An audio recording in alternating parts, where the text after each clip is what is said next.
Bismillahirrahmanirrahim. On va entamer donc la série numéro 11 qui concerne donc le théorème de Gauss en premier lieu, puis après les condensateurs. Donc, l'exo numéro 1. Alors, il faut savoir une chose, c'est que les répartitions de charges se font d'une façon fictive, ce n'est pas des conducteurs réels. Parce que s'il y a des conducteurs, on va voir, comme on va voir le cours car le conducteur, les charges vont être portées, vont pas être distribuées sur le volume. Alors, ici, il y a une distribution, donc ce n'est pas un conducteur, il y a la distribution de charges qui se fait donc selon des domaines de définition, c'est-à-dire dans des régions.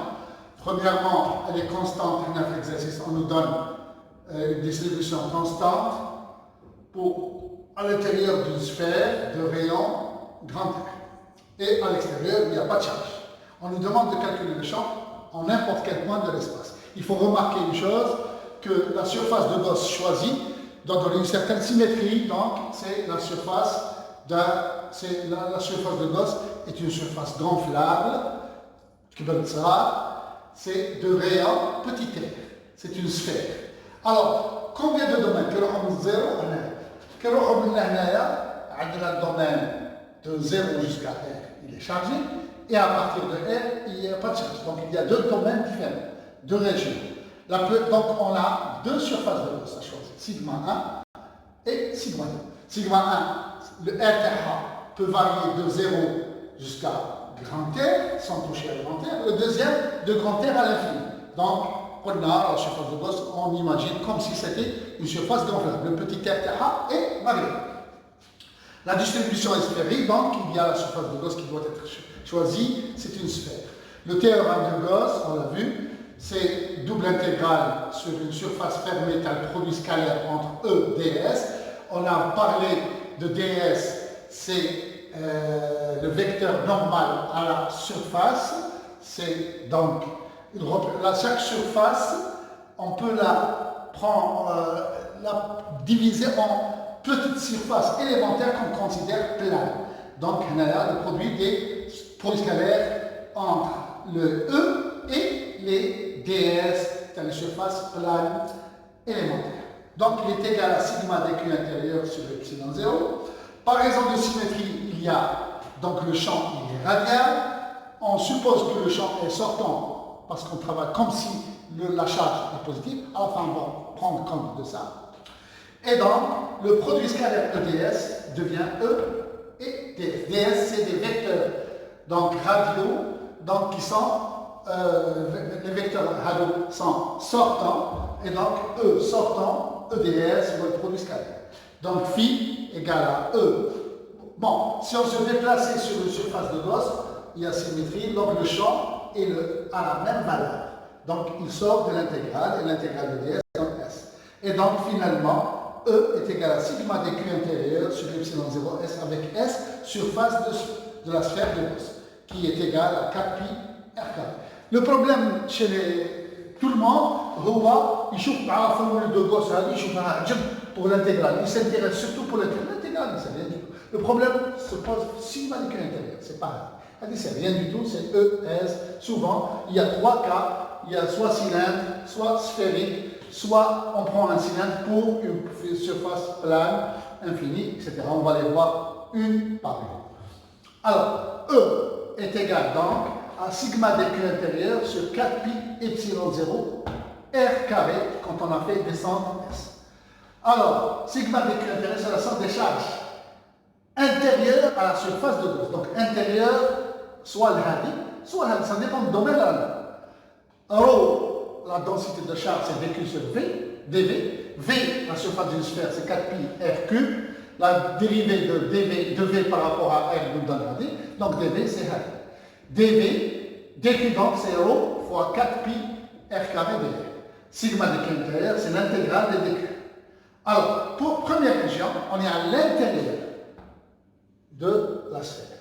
Et donc, sigma dq intérieur égale à 4 pi ρ r carré dr intégré de 0 jusqu'à petit r, jusqu'à petit r, chez grand R.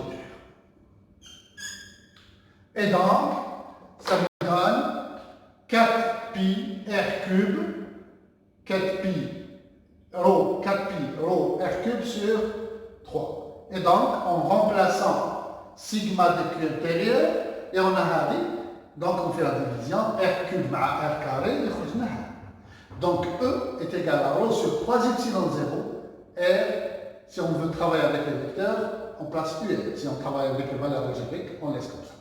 Donc, on peut mettre R fois UR égale au rayon vecteur R. Si on a des domaines successifs, si on avait plusieurs, donc, ça dépend où on se trouve. Si on est à l'intérieur, donc on part de 0 jusqu'à la première. Donc, il y a une seule intégrale de 0 jusqu'à R. Si on est là, on va intégrer grand R1, on bat petit r. Si on est là, donc sigma de Q intérieur, rho 1, rho 2, rho 3, c'est les densités dans les régions de Q. Donc, le cas on a le deuxième cas, pour R supérieur à grand R, on est à. Donc, on intègre jusqu'à grand R et de grand R jusqu'à petit r. Pour rho 2, sauf que rho 2, c'est 0 ici. Rho qui est une constante et rho 2 égale à 0, ce qui donne sigma de Q intérieur, intégrale de 0 jusqu'à grand R, et donc on aura cette expression. 4 sur 3, pi rho r cube, grand R cube, et donc en divisant par l'expression qu'on avait montrée, E est alors égal à rho r cube sur 3 epsilon 0, 1 sur r carré. Donc il est décroissant. Alors que le domaine dynamique est croissant. Et donc, si on trace, il faut tout simplement vérifier, le cas pour R égale à grand R, on se retrouve ici. Alors que pour la première, si on remplaçait petit r par grand R, on aurait la même valeur à la fin. Et donc, le changer croissant, puis de croissant, en diminuant, en hyperbole, c'est-à-dire en allant vers 0. Pour le deuxième cas, on nous a donné rho égale à A sur R carré pour A constante, et pour cela pour R entre 0 et grand R, et 0 à l'extérieur. Alors, c'est lorsque rho n'est pas constant, c'est-à-dire que l'intégral, on le remplace, puis on intègre, ça devient différent.